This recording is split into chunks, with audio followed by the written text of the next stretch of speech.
দেখো, আজ আমাদের যে টপিকটি সম্পর্কে আমরা জানবো সেটা হচ্ছে কোহলবার্গের যে নৈতিক বিকাশের তত্ত্ব। শিশু বিকাশ সম্পর্কিত আমরা যে তত্ত্বগুলো দেখে এসেছি, আমরা পিয়াজের তত্ত্ব পড়েছি। ইনি পিয়াজেরই শিষ্য, ঠিক আছে।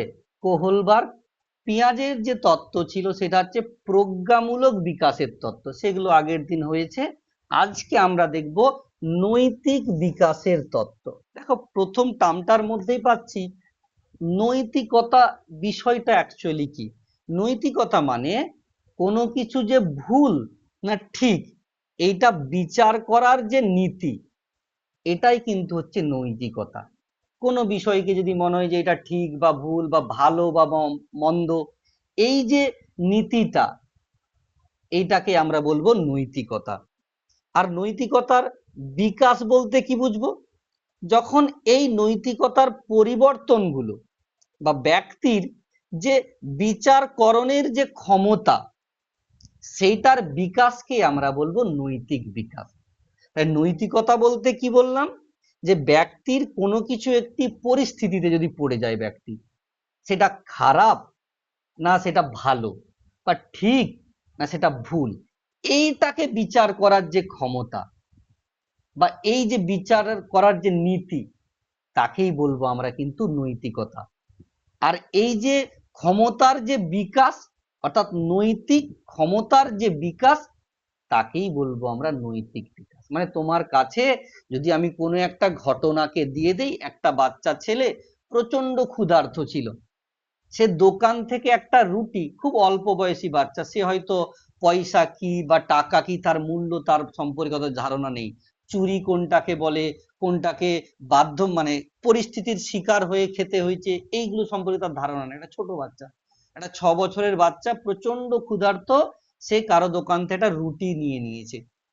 এটা ঠিক না ভুল, এই যে বিচার করার ক্ষমতাটা, সেইটাকেই বলছি আমরা নৈতিকতা।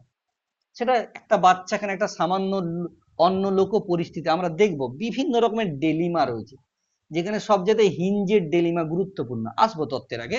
তো যে বিষয়টা বলছিলাম, যে একটা শিশু যদি কোনো একটা পরিস্থিতির মধ্যে ভুল কাজ করে ফেলে, যেটা আমাদের মনে হচ্ছে ভুল, তার কাছে তো নয়, কারণ আমরা সমাজ দ্বারা কি বলবো প্রভাবিত একটা সমাজবদ্ধ জীব। কিন্তু সে তো আর সমাজ বুঝে না। সমাজ, আমরা নীতি তৈরি করেছি সমাজের, সমাজের নীতি কিন্তু আমাদের প্রয়োজনে অনেক নীতি বহিষ্কার হয়েছে, অনেক নীতি সংযোজন হয়েছে, অনেক নীতির পরিবর্তন হয়েছে। তাহলে সেই শিশুর মধ্যে সমাজ সম্পর্কিত যে ধারণা ছিল না, তাহলে সে ক্ষুধার্ত, তার কাছে একটা রুটি ছিল, সে খেয়ে নিয়েছে। এবারে এটা যে একটা অন্য শিশুকে জিজ্ঞাসা করে এটা ঠিক করেছে না ভুল করেছে, সে একরকম বলবে। যদি এটা মাঝ বয়সী কোনো শিশুদেরকে, যারা 10, 11, 12 বছর, তারা এক ধরনের কথা বলবে। আবার যদি যারা 20, 22 বছর বা 21 বছর, তারা কিন্তু একটা বিবেক বোধের কথা বলবে, যে শিশুটা খুব ক্ষুধার্ত ছিল, তাই সে হয়তো খাওয়ার জন্য এটা চুরি করে ফেলেছে, সে তো চুরি জানেই না কি। তাহলে এই যে তার ক্ষমতাটা যে কোনো ব্যক্তির হতে পারে, যে নৈতিক যে দিকগুলো যেগুলো আমাদের সমাজে তথাকথিত ভালো বা মন্দ, সেগুলোকে বিচার করার যে ক্ষমতা, তাকেই কিন্তু বোর্ডটা আমরা দেখা যাচ্ছে না স্যার। স্যার বোর্ডটা হ্যাঁ, কোনো দেখা যাচ্ছে না, বোর্ডটা দেখা যাচ্ছে না। কিন্তু আমার কাছে তো বোর্ড শো করছে স্যার। না, এখানে আসছে না। বাকিটা দেখতে পাচ্ছ তোমরা? বাকিরা একটু বলবে। না না স্যার, দেখা যায় নাই। দেখা যাচ্ছে স্যার, দেখা যাচ্ছে, হ্যাঁ। দেখা আমি যাচ্ছে আমার স্যার। তো আরেকটা মোবাইলে আমি দেখতে পাচ্ছি, দেখা যাচ্ছে। না না স্যার, আপনাদের দেখা হয়তো দেখতে পাচ্ছি না। নেটওয়ার্কে একটু স্লো আছে, কারণ আমি তো দুটো মোবাইলে ওপেন করেছি, আমার ল্যাপটপ এবং মোবাইল। আমার যে মোবাইলে সেখানে সুন্দর শো করছে, রেকর্ডিং করছি আমি, শো করছে। আচ্ছা বলো তো তোমার এটাই কোহলবার্গের নৈতিক বিকাশের তত্ত্ব? হ্যাঁ হ্যাঁ হ্যাঁ হ্যাঁ, আচ্ছা ঠিক আছে, শো করছে এখন। আমি এখনো এখন স্লাইড চেঞ্জই করিনি এখনো। আচ্ছা আচ্ছা আচ্ছা, আমি ভাবলাম স্লাইড চেঞ্জ করেছো, আমি দেখতে পাচ্ছি না। না হ্যাঁ না না না ঠিক না আছে। না, স্লাইড আগে আমি এর ইন্ট্রোডাকশনের ব্যাপারটা একটু বলছি আর কি। তো একটা শিশু, সে এই যে একটা কাজ করে ফেলেছে, আমাদের সমাজের বিভিন্ন স্তরের মানুষ, তাদের কিন্তু যুক্তি বিভিন্ন রকমের হতে পারে। তাহলে কোনো একটি পরিস্থিতিতে করা কাজ, সেটা ঠিক না ভুল বা ভালো না মন্দ, এটা যে বিচার করার ক্ষমতা বা এটা উচিত ছিল না অনুচিত ছিল, এই যে ক্ষমতাটা, তাকে আমরা বলছি নৈতিকতা।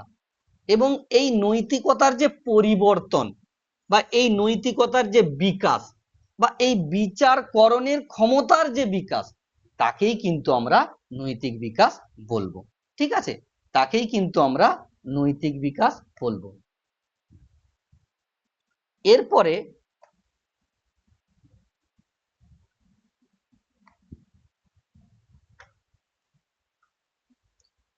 এই জায়গাতে আমরা দেখিয়েছি যে আমরা নৈতিকতা যখন পড়ি, দুটো টার্ম আমাদের কাছে খুব আসে, একটা হচ্ছে এথিক্স এবং আরেকটা হচ্ছে মোরাল। দুটো বিষয় কিন্তু অনেকে গুলিয়ে ফেলে, দুটোকেই বাংলায় নৈতিকতা বলে, কিন্তু এথিক্সটা কি আর নৈতিকতা কি বা মোরালটা কি, এইটা সম্পর্কে একটু কিন্তু আমাদের ধারণা থাকা উচিত। যেটা এথিক্স, সেটা হচ্ছে আমাদের সমাজের যে বাহ্যিক রুল গুলো রয়েছে, যেগুলো কিন্তু পরিবেশ পরিবর্তনে আলাদাও হতে পারে বা আলাদা হয়। কিন্তু যেটা মোরালিটি বা মোরাল, সেটা হচ্ছে একটা মানুষের পার্সোনাল প্রিন্সিপাল বা তার নিজের ব্যক্তিগত কিছু নীতি। যেমন কোনো কিছুকে একটা ভালো বা খারাপ বলবো আমি আমার নিজের বিবেক থেকে যখন বলবো, সেটা হচ্ছে মোরাল। আর সমাজের যে বিভিন্ন পদ্ধতি আছে, সমাজের যে বিভিন্ন নীতি আছে, সেখান থেকে যখন আমি বলবো, সেটাকে বলবো এথিক্স। অর্থাৎ এথিক্স এবং মোরাল দুটোই সেম। একটা হচ্ছে সমাজের তৈরি করা কিছু নীতি দ্বারা, আরেকটা আমার নিজস্ব কিছু নীতি দ্বারা। তাহলে মোরালটা কিন্তু অনেক ব্রডার কনসেপ্ট, এটাকে চেঞ্জ করা যায় না, কারণ প্রত্যেকের নিজস্ব একটা বিবেক বোধ রয়েছে, সেটা প্রত্যেকেরই কিন্তু আলাদা আলাদা। এই মোরালিটি বা মোরাল, এটাকে আমরা চেঞ্জ করতে পারি না, এটা রেয়ারলি চেঞ্জ হয়। কোন একটা বাচ্চার যদি মোরাল ডেভেলপমেন্ট খুব ভালো হয়ে থাকে, সেটা পরিবেশ দ্বারা প্রভাবিত হবে না, সে পরিবেশের ঊর্ধ্বে গিয়েও কাজ করবে। আমরা যখন কোহলারের যে লাস্ট কোহলবার্গের লাস্ট তত্ত্বের দিকে দেখব, সেখানে দেখব এখানে ব্যক্তি সমাজের যে চিন্তা ভাবনা বা সমাজের যে নীতি, তার ঊর্ধ্বে গিয়েও কাজ করে। রাষ্ট্রের যে নীতি নিয়ম কানুন, তার ঊর্ধ্বে গিয়েও কাজ করার চেষ্টা করে কিন্তু। কেমন? তাহলে এথিক্স এবং মোরাল, এই দুটো বিষয় সম্পর্কে আমরা জানলাম। এরপরে আমাদের যে বিষয়টা রয়েছে, কোহলবার্গের যে এই তত্ত্বটা তিনি কি বিষয়গুলোর উপর নির্ভর করে দিয়েছেন, সেই জায়গাটা, অর্থাৎ কোহলবার্গের যে তত্ত্ব, তার মূল ধারণাটা কি। কোহলবার্গ, লরেন্স কোহলবার্গ 1958 সালে কিন্তু তার এই তত্ত্বটা দিয়েছিল। উনি কিন্তু যে জিন পিয়াজে বা জিন পিয়াজের বা পিয়াগের যেটাই বলি না কেন, তার শিষ্য ছিল। যে জিন পিয়াজে সে কি তত্ত্ব, যে জ্ঞানমূলক বিকাশ, সেই জ্ঞানমূলক বিকাশের যে ধারণা, তার থেকেই কিন্তু উদ্ভূত হয়ে বা সেটাকেই ভিত্তি হিসাবে ধরে কিন্তু এই তত্ত্বটা দেওয়ার চেষ্টা করেছেন। এবং এই তত্ত্ব দেওয়ার সময় উনি অনেকগুলো ডেলিমা বা নৈতিক দ্বন্দ্বের কথা ভাবনা চিন্তা করেছিলেন, এবং সেই দ্বন্দ্বগুলো বিভিন্ন বয়সের শিশুদের কাছে উপস্থাপন করে দেয়। যেমন একটু আগে আমি তোমাদেরকে একটা পাউরুটির কথা বললাম, যে একটা বাচ্চা খুবই ক্ষুধার্ত, 5-7 বছরের বাচ্চা, যার তখনও কিন্তু সমাজের নিয়ম নীতি কি তার জানাই, সেই সম্পর্কে কিন্তু সে দিয়েছে, মনে হয়েছে রুটিটা সে নিয়ে নিয়েছে, কিন্তু তার কাছে সেটা ভুল না ঠিক সেটা তার বিচার করার ক্ষমতা নেই। কিন্তু তুমি যদি একটা ছোট বাচ্চা হয়ে থেকে শুরু করে বিভিন্ন সময়ের মানুষদেরকে এটা দাও, তারা কিন্তু বিভিন্ন রকমের কথা বলবে। কেউ বলবে না খিদে পেয়েছে, ঠিক আছে, কেউ বলবে না না ভুল করেছে, তোমাদের নিজেরই মনে হতে পারে অনেকের। কিন্তু যে এজে আছো, সে যে ক্ষেত্রে কোথাও একটা নৈতিক বিকাশ, যেটা ইউনিভার্সাল, মানে যেখানে মোরালিটি কাজ করবে, যে না স্যার এটা ঠিকই আছে, খুব একটা প্রবলেম নেই, ক্ষুধার্ত বাচ্চা রুটিই তো একটা খেয়েছে। তো এই রকমই কোহলবার্গের একটা ডেলিমা হচ্ছে বা নৈতিক দ্বন্দ্ব হচ্ছে হিঞ্জের ডেলিমা বা হাইঞ্জের ডেলিমা। এইটা বিষয়টা কি, এই ডেলিমাটা খুব একটা ইন্টারেস্টিং গল্প ইউরোপিয়ান কান্ট্রির। এক্ষেত্রে দেখা যায় হিঞ্জ বলে একজন মানুষ, তার স্ত্রী, সে হচ্ছে একটি দুরারোগ্য ক্যান্সার রোগে আক্রান্ত। সে বিভিন্ন জায়গায় ডাক্তার করেছে, ওষুধ করেছে, সে কোনো মতেই সুস্থ হচ্ছে না। তখন একজন ডাক্তারের কাছে যায়, তিনি বলেন যে একজন বিজ্ঞানীর ঠিকানা দেয়, এনার কাছে এই ক্যান্সারের একমাত্র ওষুধ রয়েছে, তোমার স্ত্রী কিন্তু এই ওষুধ গ্রহণ করলে বা সেবন করলে সেরে যেতেও পারে বা সেরে যাবে, এরকম একটা কথা বলে। এ তখন রীতিমতো ওই যে বিজ্ঞানী তার কাছে গিয়েছে, বিজ্ঞানীকে বলছে যে এরকম এরকম, হ্যাঁ বিজ্ঞানী বলছে হ্যাঁ আমার কাছে ওষুধ আছে, আমি দিব, সুস্থ হয়ে যাবে। তো এই ওষুধটা যখন দামের কথা বলে, যে পরিমাণ দামের কথা বলে, হিঞ্জের কাছে কিন্তু ছিল না। তখন সে কি করে, পালিয়ে আসে তখন ওষুধ না পেয়ে, এবং তার বিভিন্ন আত্মীয় পরিজন যারা যারা রয়েছে, বন্ধু বান্ধব রয়েছে, সবার কাছেই কিছু কিছু করে পয়সা ধার করে। কিন্তু বিজ্ঞানী যে পরিমাণ টাকার কথা বলেছিল সেই পরিমাণ টাকা কিন্তু তার জমা হয়নি, মানে কিছুটা পরিমাণ কম থাকে। তখন সে বিজ্ঞানীর কাছে যায় এবং প্রার্থনা করে যে আমাকে দিয়ে দিন, আমার স্ত্রী এটা রাখুন, যদি আরো বাড়তি হয় আমি পরবর্তীকালে দিয়ে যাব, এরকম কিছু একটা ঘটনা। কিন্তু বিজ্ঞানী সেটা দেননি। হিঞ্জ স্ত্রীকে বাঁচানোর জন্য রাত্রিবেলা ল্যাবরেটরি ভেঙে সেই ওষুধটি নিয়ে আসে এবং তার স্ত্রীকে দেন, এবং সেই থেকে তার স্ত্রী সুস্থ হয়ে যায়। তাহলে হিঞ্জ এই যে চুরিটা করেছে, এটা কতটা সঠিক করেছে বা কতটা ভুল করেছে, এইটা বিভিন্ন বাচ্চাদের কাছে, তিনি বিভিন্ন বয়সের বাচ্চাদের কাছে তুলে ধরে। এবারে বিভিন্ন বয়সের বাচ্চা বিভিন্ন রকমের উত্তর দিয়েছে, সেটাকেই তিনি তিনটে স্টেজে ভাগ করে দিয়েছেন বা তিনটে লেভেলে ভাগ করে দিয়েছেন। আর সেই লেভেলগুলোকে ছটা টোটাল স্তর বা স্টেজে, মানে প্রথমের গুলোকে লেভেল বা পর্যায় বলছে, তিনটা প্রধান প্রধান, আর এই তিনটাকে প্রত্যেকটাকে দুটো দুটো পার্টে ভাগ করেছে, দিয়ে করে দিয়েছে কি টোটাল ছটা স্টেজ। এই ছটা স্টেজের শিশুরা কেমন হয়ে থাকে, এই ছটা স্টেজের শিশুদের কেমন ধরনের উত্তর প্রদান হয়ে থাকে, সেগুলোই এই স্তরের মধ্যে লেখা আছে। প্রথমের যে স্তরটা, সেটা যে প্রাক সংস্কারমূলক স্তর, এটাকে আমরা প্রি কনভেনশনাল লেভেল বলি। প্রি কনভেনশনাল লেভেল বা পাক সংস্কার নীতিবোধের স্তর বলে থাকি। এই স্তরটা বিভিন্ন বইতে বিভিন্ন আছে, মোটামুটি আমরা ওই রকম 10 বছরের কাছাকাছি ধরতে পারি, কিছু বই 7ও দিতে পারে। এখানে কিন্তু কোহলবার্গ বিশেষ একটা নির্দিষ্ট বয়সের কথা কিন্তু বলেনি, মোটামুটি বলেছে শিশুদের কথা বলেছেন। তো এই সময়টাকে দুটো পার্টে ভাগ করেছিল, একটাকে বলছে সামঞ্জস্যহীন নীতিবোধ, যেখানে শাস্তি এবং বাধকতা কিন্তু থাকে। আরেকটাকে বলেছেন ব্যক্তি কেন্দ্রিক নীতিবোধ, যেখানে কোনো কিছু ক্ষেত্রে ভালো বা খারাপ হওয়া এরকম বিষয়গুলো থাকে, যে এখানে আমার নিজের স্বার্থটাকে আমরা দেখি। এরকম কিছু কিছু দেখবে, ছোট ছোট বাচ্চা আছে, তারা নিজেরটাকেই বোঝে খালি, যে আমারটা হলেই হবে, আমি যাই না, তুমি যদি আমাকে এটা দাও আমি তাহলে ওটা তোমাকে দেবো, নচেত আমি তোমাকে দিতে যাব না, এরকম একটা মনোভাব থাকে এই ব্যক্তি কেন্দ্রিক নীতিবোধের। মানে আমি কিছু যদি পাই তবেই আমি কিছু করব, না হলে কিন্তু আমি কোনো কিছু কাজ করব না। 2 নাম্বার যে পর্যায়টা রয়েছে সংস্কার প্রভাবিত নীতিবোধ, এটাকে আমরা কনভেনশনাল লেভেল বলি। এই কনভেনশনাল লেভেলের দুটো পার্ট, একটা হচ্ছে প্রত্যাশামূলক নীতিবোধ, যেখানে গুড বয় এবং গুড গার্ল এর কনসেপ্ট আছে, বা good boy or nice girl এর কনসেপ্ট আছে। এই বয়সের বাচ্চাগুলো কি করে, যে নিজেকে সবসময় ভালো দেখানোর একটা প্রবণতা তাদের মধ্যে তৈরি হয়। অর্থাৎ পিতামাতা হোক বা সমাজের কাছেও সবসময় নিজেকে ভালো করার চেষ্টা করে, অপমানিত বোধ করতে চায় না, এখানে খুব তার গায়ে লেগে যায় কথাগুলো। তো এই প্রত্যাশামূলক স্তরে সে কিন্তু নিজেকে সবসময় ভালো বা নিজে গুড এটা দেখানোর চেষ্টা করে। 2 নম্বরে যেটা 4 নম্বর স্তর, সেখানে সমাজ নিয়ন্ত্রিত নীতিবোধ। এখানে সে কাজ করে কিন্তু সমাজের কিছু নির্ধারিত নিয়ম মেনে। এই যে মনে হবে যে না, বাচ্চাটা চুরি করেছে মানেই ভুল করেছে, রুটিন হোক আর যাই হোক, সে কতটা ক্ষুধার্ত ছিল আমার দেখার দরকার নাই, সে চুরি করেছে মানে সে চোর। এই নীতিবোধটা কিন্তু এই সময়, মানে সমাজের তথাকথিত বা রাষ্ট্র দ্বারা বিধিবদ্ধ যে নিয়ম নীতি আছে, সেটাকেই সে তার কিন্তু মূল্যবোধ বা সেটাকেই সে তার নৈতিকতা বলে মনে করে।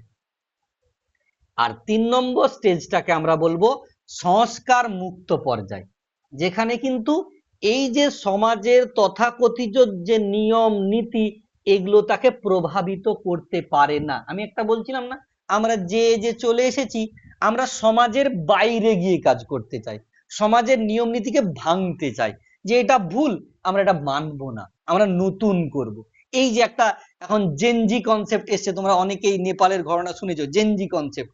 তারা কিন্তু এই পুরানো নিয়ম নীতি মানতে চায় না, সব নতুন। অর্থাৎ সমাজে প্রচলিত যে নিয়ম বা যে বিধিবদ্ধ নিয়ম তার বাইরে গিয়েও তারা কিন্তু কাজ করতে চায়।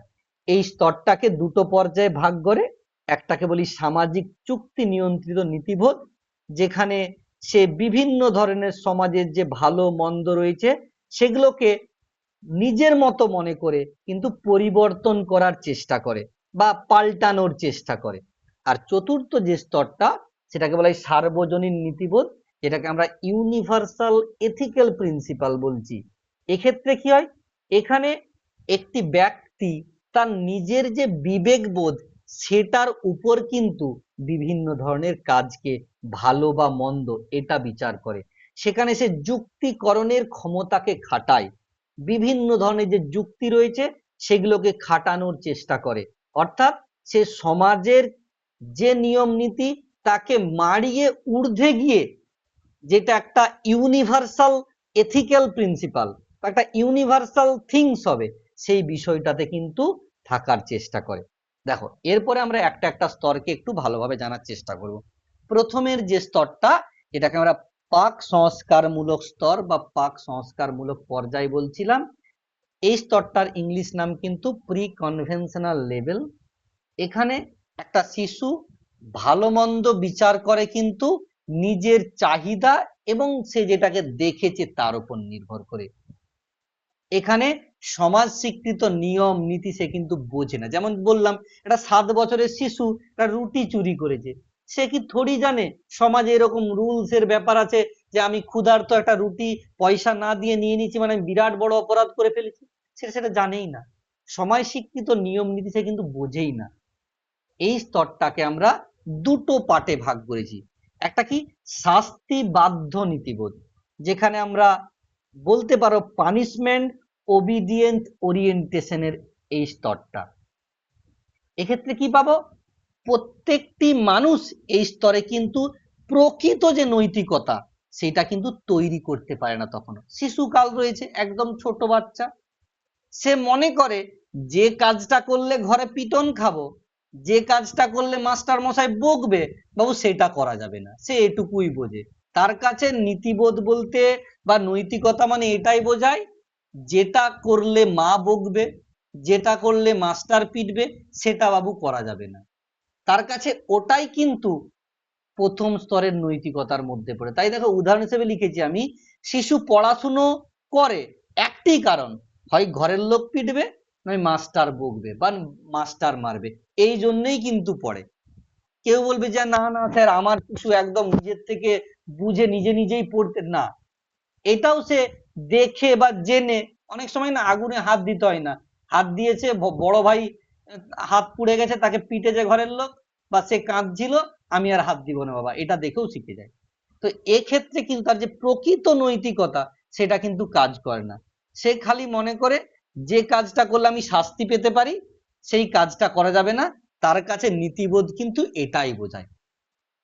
দ্বিতীয় স্তরটা কিন্তু ব্যক্তিকেন্দ্রিক নীতিবোধ। একটা খুব ভালো কথা যে টিট ফর ট্যাট, তাই না? যে বাবু তুমি যদি আমার এই কাজটা করে দাও তবে আমি তোমার ওই কাজটা করে দেবো, তুমি যদি আমাকে এই পেন্সিলটা দাও তবে তো আমি তোমাকে এই রাবারটা দেবো। মানে কি দেওয়া নেওয়ার একটা ব্যাপার রয়েছে, এখানে নিজের একটা স্বার্থের ব্যাপার রয়েছে, যে নিজের স্বার্থের ভিত্তিতেই তারা কোন কাজ ভুল হবে বা কোন কাজ ঠিক হবে সেটা করে থাকে। এবং যে ক্ষেত্রে তার এই স্বার্থটা পরিতৃপ্তি হবে তবেই সে কাজটাকে ঠিক বলে মনে করবে। যদি তার স্বার্থ না কাজে লাগে, ভালো নয়, এটা ভুল, এটা কিন্তু এই সময়ের বাচ্চারা কিন্তু করে। যেমন বলেছে যদি আমাকে চকলেট দাও তবেই পড়তে বসবো। শিশুরা অনেক শিশু করে, আমিও দেখেছি আমার যে ভাইপো রয়েছে, স্কুল যাওয়ার সময় চকলেট না কিনে দিলে সে কিন্তু স্কুল যাবে না। তাহলে কি? টিট ফর ট্যাট, ব্যক্তি কেন্দ্রিক নীতিবোধ। সে মনে করে যদি আমাকে এটা দাও তবে আমি ওটা করবো, তার কাছে নীতিবোধ এইটাই। যদি তুমি আমার এটা করে দাও তবে আমি তোমার ওই জিনিসটা করে দেবো। এবং এই সময় শিশুরা কিন্তু পুরস্কার কেন্দ্রিক হয়।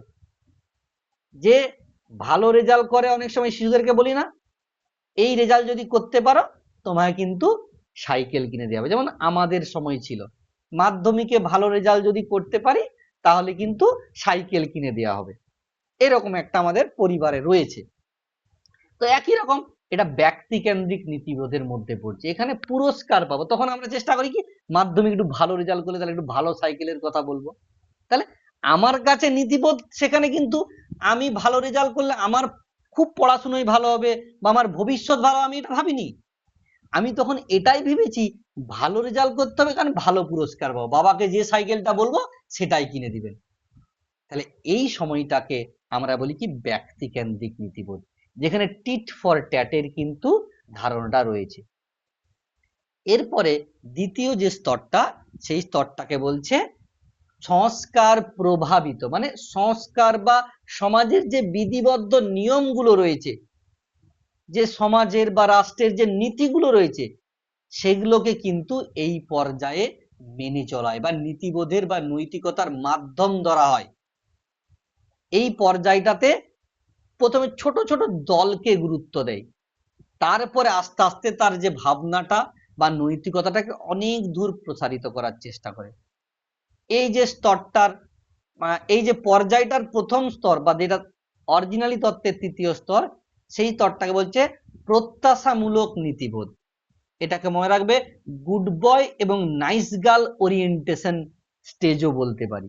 অর্থাৎ এই স্তরে গিয়ে কোনো কাজকে ঠিক বলবো বা ভুল বলবো এটা নিজের থেকে নয়, অন্যরা কি ঠিক বলছে, যদি বাবা ঠিক বলে তাহলে ঠিক, যদি ওই স্যার বলে দিচ্ছে এটা ঠিক তাহলে ঠিক। অর্থাৎ অন্যের যদি প্রশংসা থাকে কাজ, তাহলে সেটাকে ভালো কাজ বলে মনে হয়। দেখবে অনেক সময় এই সময় শিশুরা অন্যের কথায় প্রভাবিত হয়ে যায়, বন্ধু বান্ধব সঙ্গে প্রচুর প্রভাবিত হয়ে যায়, ঠিক আছে, সেটা শিক্ষকের কিছু কিছু কথাতেও প্রভাবিত হতে পারে। অর্থাৎ এখানে সে সব সময় মেয়ে হলে সেটা নাইস গার্ল হওয়ার চেষ্টা করে, ছেলে হলে একটা গুড বয় হওয়ার চেষ্টা করে, এবং এই সময় খুব সেন্টিমেন্ট থাকে বাচ্চার মধ্যে, একটুতেই কিন্তু সে ভেঙে পড়ার চেষ্টা করে। একটু যদি তাকে গায়ে লাগিয়ে কোনো কথা বলে দাও তাহলে কিন্তু খুব গায়ে লাগে। আমার এই স্টেজটার কথা কিছু ক্ষেত্রে মনে আছে, তখন ক্লাস 4-এর ঠিক শেষ পর্যায়ের দিকে, মানে ঠিক ওই 10-এর কাছাকাছি বয়সটা হবে, এই সময় আমাকে আমার ম্যাম বলে দিয়েছিলেন তোমার যে হাতের লেখা এতে তুমি বেশি দূর এগোতে পারবে না। আরেকজন ছেলে ছিল, তাকে বলেছিল এর হাতের লেখা দেখো কত সুন্দর হাতের লেখা ক্লাস 4-এ। এই কথাটা আমার এত পরিমাণ গায়ে লেগেছিল, তারপর থেকে আমি কিন্তু প্রতিনিয়ত আমি বলেছিলাম আমার হাতের লেখা খারাপ হোক কিন্তু ওর থেকে ভালো রেজাল্ট করে দেখাবো। এই যে একটা বিষয়টা যে আমাকে ভালো বলেনি কেন, এই যে নিজেকে ভালো প্রমাণ করার যে প্রত্যাশা, এই স্তরে কিন্তু হয়ে থাকে। এই সময় শিশুরা মা বাবার কাছে হোক, শিক্ষক শিক্ষিকার কাছে হোক, সমবয়স্কদের কাছে হোক, সবসময় ভালো হতে চেষ্টা করে, যে কোন কাজটা করলে ওরা আমাকে গুড বয় বলবে বা ওরা আমাকে নাইস গার্ল বলবে, এইটা হওয়ার সবসময় কিন্তু চেষ্টা করে এই প্রত্যাশামূলক নীতিবোধে। এই টার্মটা কিন্তু খুব ভালো করে মনে রাখবে, good boy nice girl orientation কোন স্তরের মধ্যে পড়ছে, অনেক সময় প্রশ্ন পড়েছে, সেটাকে আমরা বলবো সংস্কার প্রভাবিত বা কনভেনশনাল স্টেজের মধ্যে পড়ছে, বা কনভেনশনাল লেভেল বলবো, কনভেনশনাল লেভেলের মধ্যে পড়ছে। এই যে চতুর্থ স্তরটা রয়েছে, এখানে এখানে একটু ভুল লিখা, সমাজ বা রাষ্ট্রের হবে, কেমন ওটা বাটা কেমন পাক লিখা হয়ে গেছে, সমাজ বা রাষ্ট্রের যে নিয়ম নীতিগুলো রয়েছে সেগুলোকে মেনেই কাজ করে এবং সেই কাজটাকে তার ঠিক বলে মনে হয়, যে সমাজে যে সমস্ত কাজগুলো প্রচলিত আছে সেই কাজগুলোই ঠিক, মানে বলেছে এই কাজটা করলে তুমি চোর বা দোষী, তাহলে এই কাজটা করা যাবে না। এই যে নিয়ম নীতি দ্বারা কিন্তু প্রভাবিত। দেখো আগের স্তরে কাজ অন্যরকম ছিল, আগের স্তরে হচ্ছে যেটাতে ঘরের লোক প্রশংসা করবে সেটা করব। এ স্তরে কিন্তু হচ্ছে সমাজ নিয়ন্ত্রিত যে নীতিগুলো রয়েছে সেগুলো দ্বারা কিন্তু সে প্রভাবিত হয়। তাহলে সমাজে যা কিছু, এখানে উদাহরণ হিসেবে বলতেই পারা যায় যে কোনো একটা কাজ যদি করায় সেটা সমাজে যদি তাকে চুরি বলে মনে করায় তাহলে সেটাকে নিন্দনীয় কাজ বলে মনে করায়, এটাই তার কাছে নীতিবোধ। কারণ সমাজ স্বীকৃত বা সমাজ দ্বারা নিয়ন্ত্রিত যে সমস্ত নিয়ম নীতিগুলো আছে সেগুলোই নৈতিকতার জিনিস, বাকিগুলো কিন্তু নয়, এটাকেই সে মনে করে বা এই পর্যায়ে এটাকেই সে ভাবার চেষ্টা করে। এবং তৃতীয় পর্যায়ে যেটা সংস্কার মুক্ত, এটাকে আমরা বলতে পারি পোস্ট কনভেনশনাল লেভেল।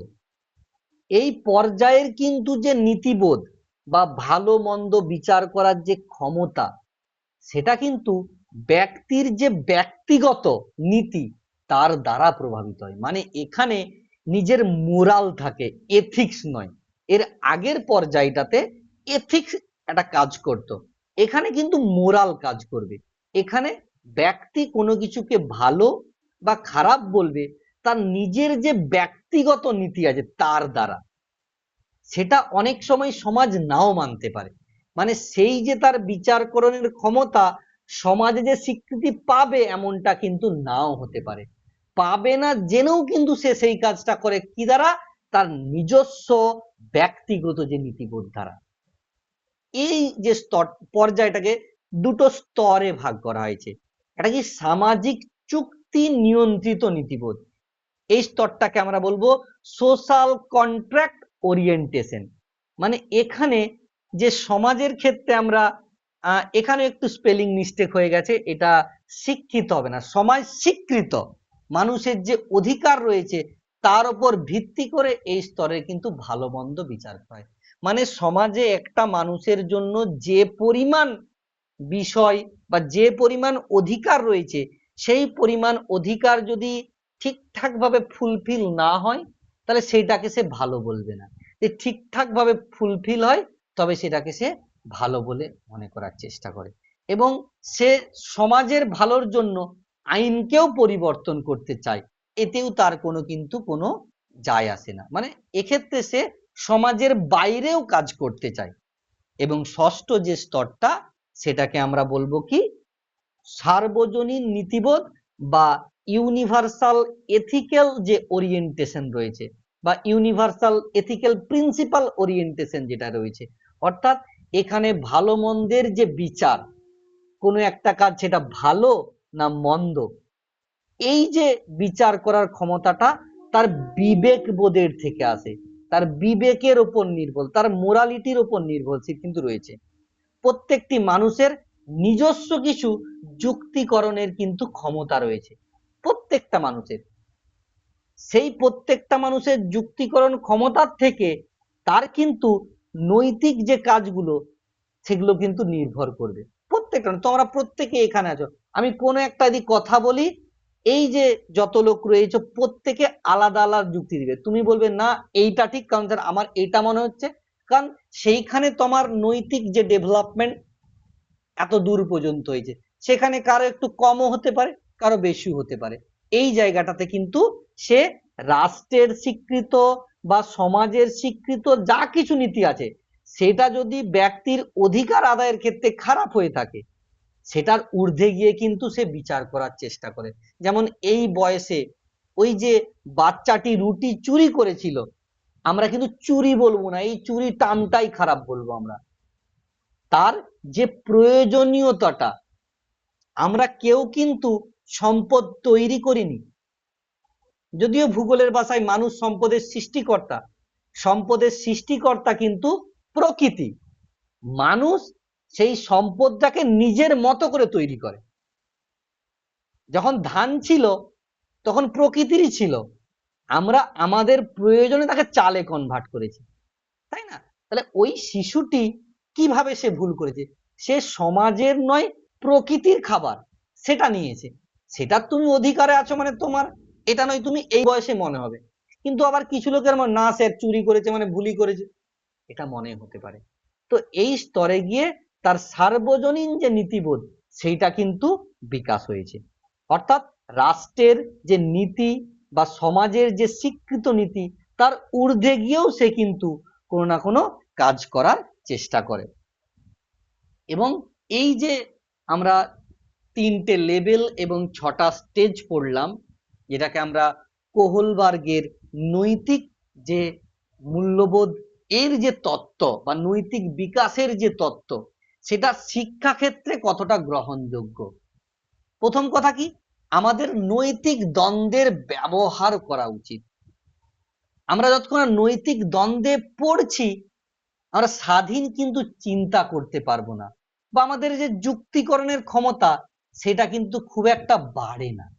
আমাদেরকে প্রবলেমে পড়তে হয়, এইরকম ডেলিমার মধ্যে বা মোরাল ডেলিমার মধ্যে পড়তে হয়, তবেই কিন্তু সেখান থেকে ওভারকাম করার চেষ্টা করব। যত বেশি আমরা এরকম নৈতিক দ্বন্দ্বের মধ্যে পড়ব, তত বেশি কিন্তু আমাদের স্বাধীন চিন্তা করার কিন্তু ক্ষমতা তৈরি হবে। আর কি, বিভিন্ন রকম যে সহানুভূতি বা মূল্যবোধ এটা তৈরি হবে। এই যে একটা বয়সে গিয়ে বিভিন্ন মানুষের কাছ থেকে যখন আমি শুনছি বিষয়টা সম্পর্কে, তাহলে সেই সম্পর্কে তার যে সহানুভূতি বা মূল্যবোধ ধীরে ধীরে কিন্তু তৈরি হবে। আর কি, গণতান্ত্রিক পরিবেশ একটা তৈরি করবে, সেটা বিদ্যালয় হতে পারে, শ্রেণীকক্ষ হতে পারে। এখানে শিক্ষার্থীরা নিজের কিছু নিয়মও তৈরি করতে পারে, যেগুলো কি সমাজের থেকেও ঊর্ধ্বে রয়েছে, বা সমাজের শিক্ষিত যে নীতিগুলো রয়েছে তার ঊর্ধ্বে গিয়েও কিন্তু কিছু নীতি তৈরি করতে পারে। যেমন কেউ যদি টিফিন না এনে, হয়তো তার পারিবারিক অবস্থা খুবই খারাপ, সে যদি অন্যের টিফিন খেয়ে নেয় অল্প পরিমাণ, সেটাকে যে খুব চুরি করে ফেলেছে, এইটা কিন্তু ভাবা উচিত নয়। আমার খুব মনে পড়ছে, একটু বলতে ইচ্ছেই করছে, আমি যখন ক্লাস 4 থেকে 5-এ উঠেছি, ঠিক আছে, দূরের স্কুল, গ্রামের স্কুল, এবারে বিভিন্ন ইংলিশ মিডিয়াম থেকে বাচ্চারা এসেছে, তারা বিভিন্ন রকম ওয়েল ড্রেস নয়, ওয়েল ইউনিফর্ম, আমরা তো ছিঁড়াফাটা পরে গেছি, ওয়েল ইউনিফর্ম একটা পোশাক পরে গেছে, এবং তারা যথেষ্ট লম্বা লম্বা, খুব এবং খুব ডিসিপ্লিন দেখতে পাচ্ছি। কতটা ডিসিপ্লিন দেখে আমরা খুব ভয় ভীতি হয়ে আছি, একদম কোণে জড়স হয়ে বসে আছি। আমাদের বাড়িতে কি জানি, যে জল তেষ্টা পেয়েছে, জল খেলেই তো হলো। আমি তার জল খেয়ে নিয়েছি, একটা ওই ইংলিশ মিডিয়াম পড়া ছেলের, সে আমার ব্যাগ থেকে ছাতাটা বের করে ভেঙে দিয়েছিল। তাহলে এই যে তার মধ্যে যে ব্যাপারটা, তুই আমার এটা করেছিস, আমি তোর এটা করে দিলাম, মানে টিট ফর ট্যাটের সেই প্রসঙ্গ চলে এলো। তুই আমার জলটা খেয়ে দিয়েছিস, নষ্ট করে দিয়েছিস, জলটা আমার কমে গেছে, আমি তোর ছাতা ভেঙে দিলাম। বুঝতে পারলে, এই জিনিসগুলো কিন্তু হয়। তাহলে যখন একটা বড় ক্লাসে চলে যাবে, যখন তার 15-16 বছর হয়ে যাবে, তখন তার মধ্যে কিন্তু আস্তে আসবে, না সে জল খেয়েছে এমন কিছু ব্যাপারটা কিন্তু নয়। এই নৈতিকতা ডেভেলপমেন্ট গুলো আস্তে আস্তে কিন্তু আমাদের ক্লাসের মধ্যে তৈরি হবে। ঠিক আছে, এখান পর্যন্ত যদি কারো কোনো প্রশ্ন থেকে থাকে সেগুলো জিজ্ঞাসা করতে পারো। এবারে আমার তোমাদেরকে একটা প্রশ্ন, এই যে হিঞ্চ বা হেন যাই বলি না কেন, এ কি সঠিক কাজ করেছিল? এইটা তোমাদের কাছে আমি প্রশ্ন রাখলাম, পরের দিন তোমাদের কাছে কিন্তু জানবো, কেমন?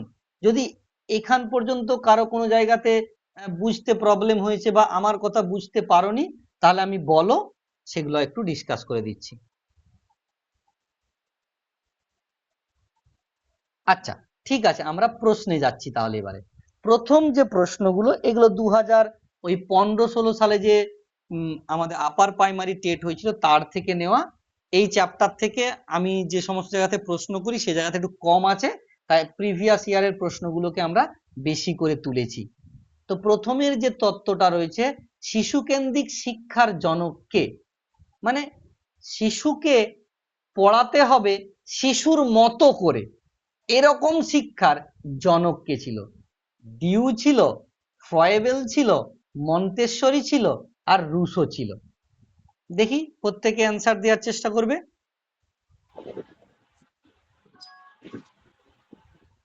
চ্যাটে দিতে পারো, কোনো প্রবলেম নেই। আচ্ছা, এই তত্ত্বটা একজন বলছে বি দিয়েছে, মানে শিশু কেন্দ্রিক শিক্ষার জনক বি। না, বিতে কিন্তু আমরা, স্যার রুশো রুশো হ্যাঁ হ্যাঁ হ্যাঁ অবশ্যই, একটু চ্যাটে দিবে, হ্যাঁ কেমন? তো এটাকে আমরা রুশোর শিক্ষা বলবো।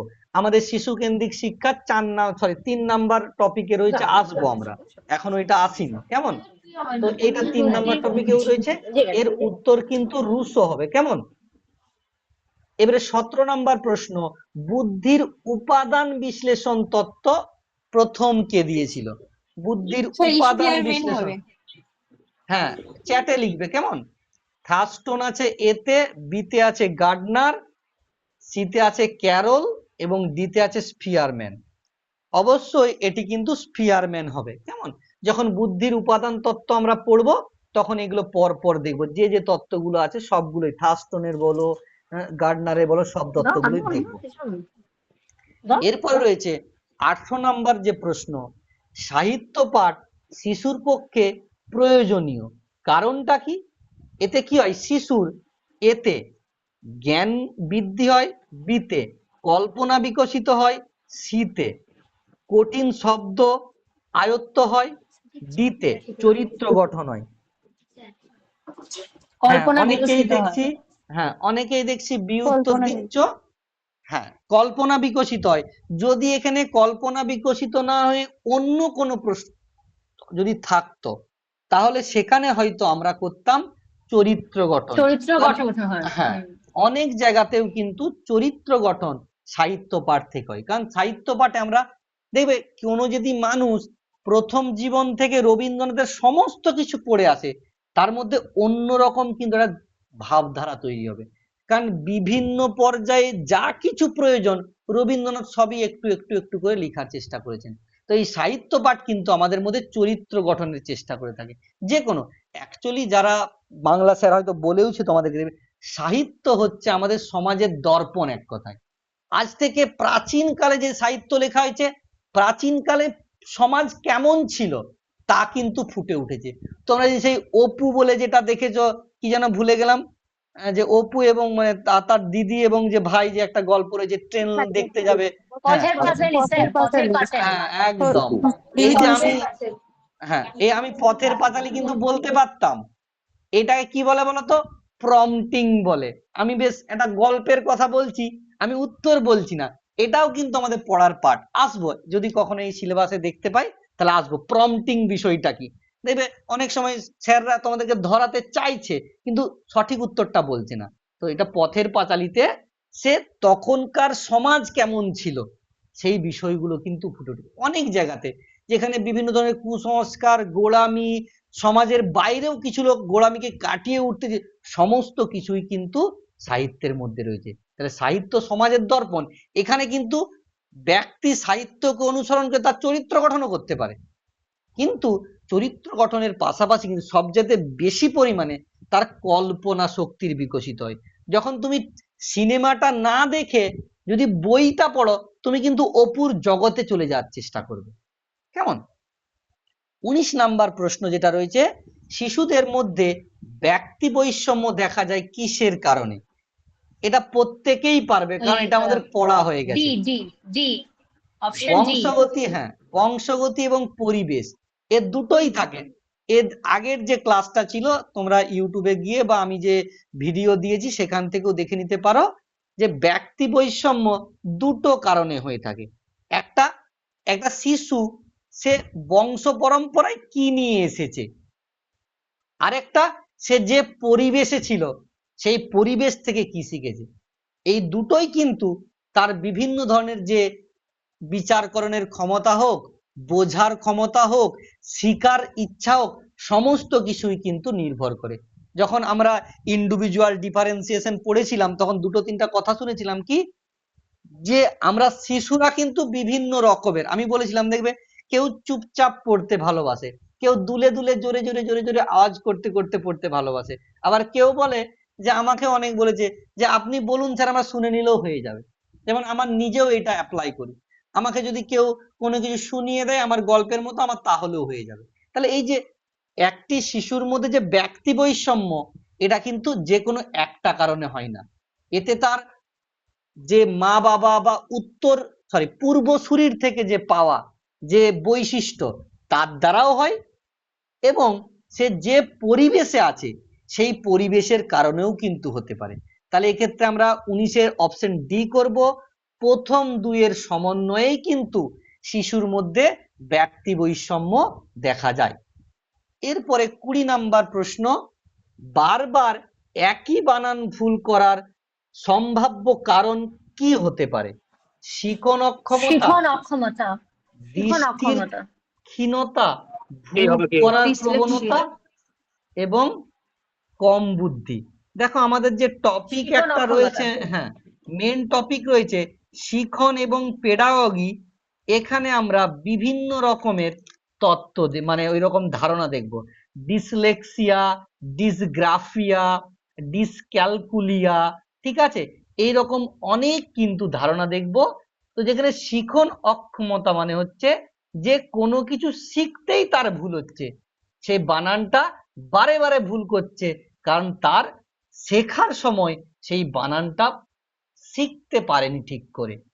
এটাকে আমরা ডিসলেক্সিয়া বা শিখনের অক্ষমতা বলবো।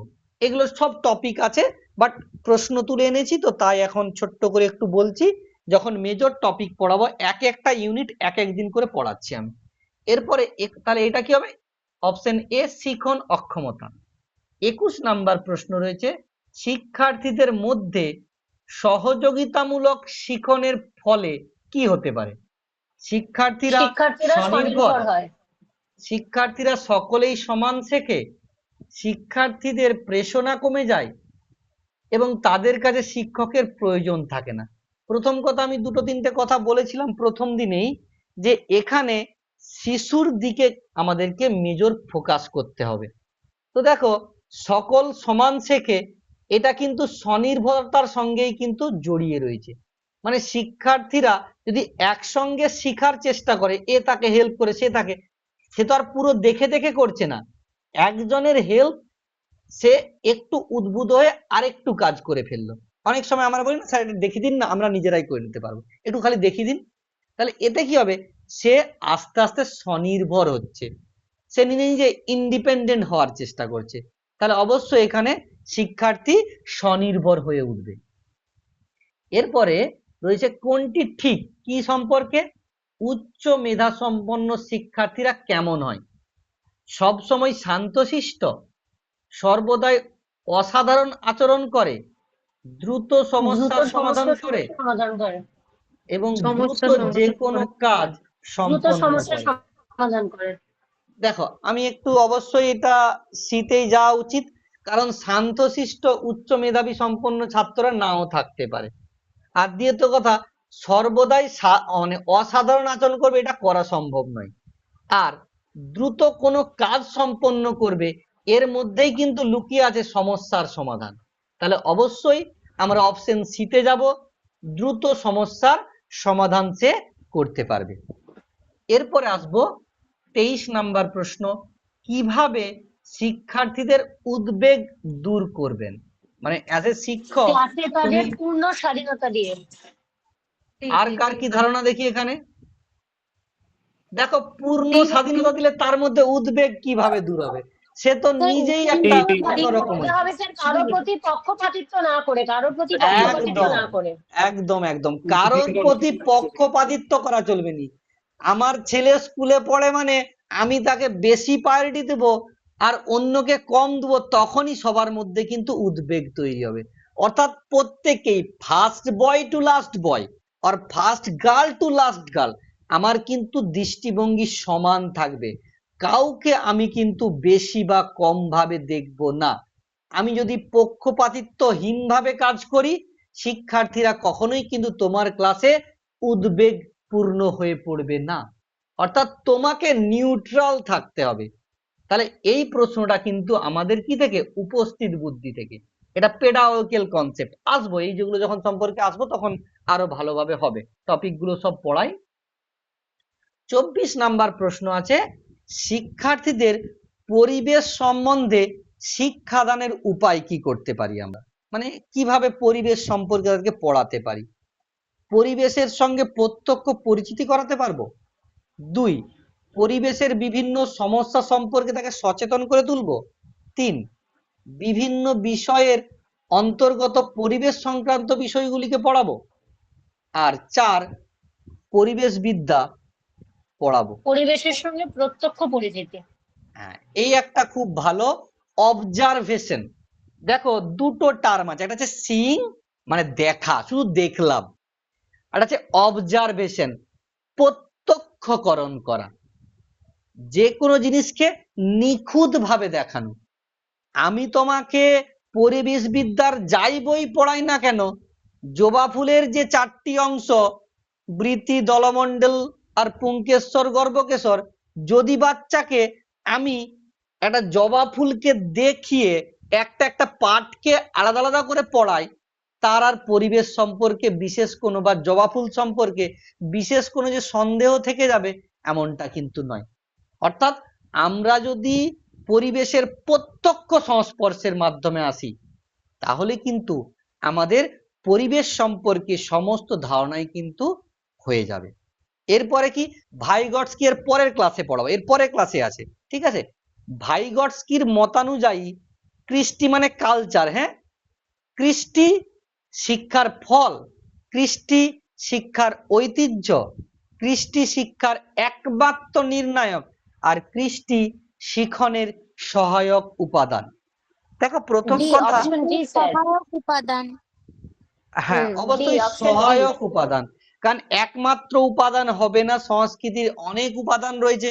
শুধুই যে শিক্ষার ক্ষেত্রে কৃষ্টি সহায়ক উপাদান হবে, মানে একমাত্র উপাদান হবে এমনটা নয়, সহায়ক হিসাবে থাকবে। কারণ শিক্ষার পেছনে শুধু সংস্কৃতি কাজ করে না, অনেক জিনিস কাজ করে।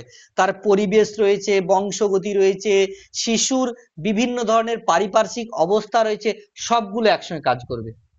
তাহলে কৃষ্টি কিন্তু একা কখনোই উপাদান হতে পারে না শিখনের, কৃষ্টি শিখনের সহায়ক উপাদান হিসাবে কিন্তু কাজ করে থাকে।